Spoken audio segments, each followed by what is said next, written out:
বিগত 17 বছর বাংলাদেশের যে সরকার ক্ষমতায় ছিল এবং ভারতের যারা আছে তাদের মধ্যে একটি রাজনৈতিক সমঝোতা, রাজনৈতিক বন্দোবস্ত।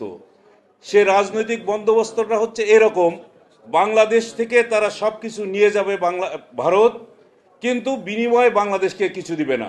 আপনারা জানেন যে বাংলাদেশ থেকে তারা রেমিটেন্স হিসাবে বছরে $10 বিলিয়ন নিয়ে যায়। তাদের 26 লক্ষ নাগরিক এখানে অবৈধভাবে বাংলাদেশে কাজ করে থাকে। এর বাইরে বাংলাদেশ এবং ভারতের মধ্যকার যে ট্রেড ডেফিসিট যেটা রয়েছে, আমাদের এখান থেকে তারা $14 বিলিয়ন মাল রপ্তানি করে, আর আমরা করি মাত্র $2 বিলিয়ন।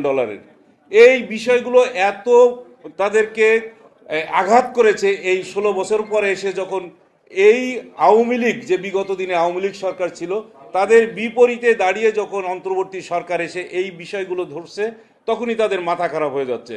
মোদির যে ট্রেজারার, যে আদানি বাংলাদেশের সঙ্গে যে বিদ্যুৎ চুক্তিটা করেছিল, সবচেয়ে অসম চুক্তি এবং বাংলাদেশকে শোষণ করার অন্যতম একটা হাতিয়ার ছিল, সেই চুক্তিটা কিন্তু এখন রিভিউ হচ্ছে।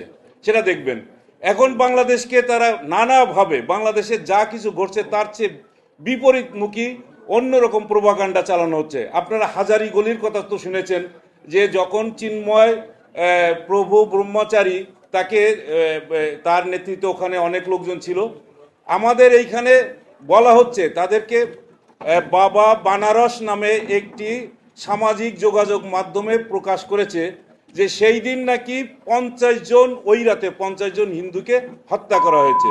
আপনারা শুনেছেন কেউ কোনো দিন? এবং 60 জন মেয়েকে সেখান থেকে তুলে নিয়ে ধর্ষণ করা হয়েছে।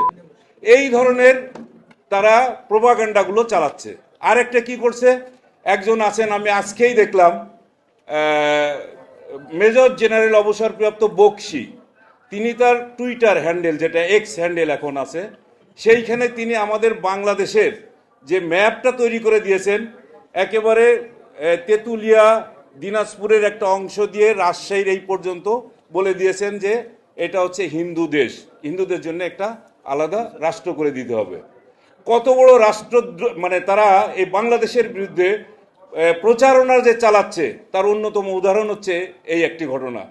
শুধু এটাই নয়, বাংলাদেশে যে কখনোই দুই একটি যে ঘটনা ঘটে নাই, কিন্তু বাংলাদেশে কোনোদিন সাম্প্রদায়িক দাঙ্গা এই পর্যন্ত কিন্তু আমরা দেখি নাই। অথচ ভারতে 2002 সালে আপনারা জানেন যে গুজরাটের কসাই হিসাবে পরিচিত বর্তমান প্রধানমন্ত্রী নরেন্দ্র মোদী, তার সেই ওই সময় তিনি ছিলেন মুখ্যমন্ত্রী, এবং ওই সময় যেভাবে মুসলমানদের উপরে হিন্দুরা অত্যাচার, মানে সন্ত্রাসী কর্মকাণ্ড চালিয়েছিল, প্রায় 2000 মানুষকে তারা সেদিন হত্যা করেছিল।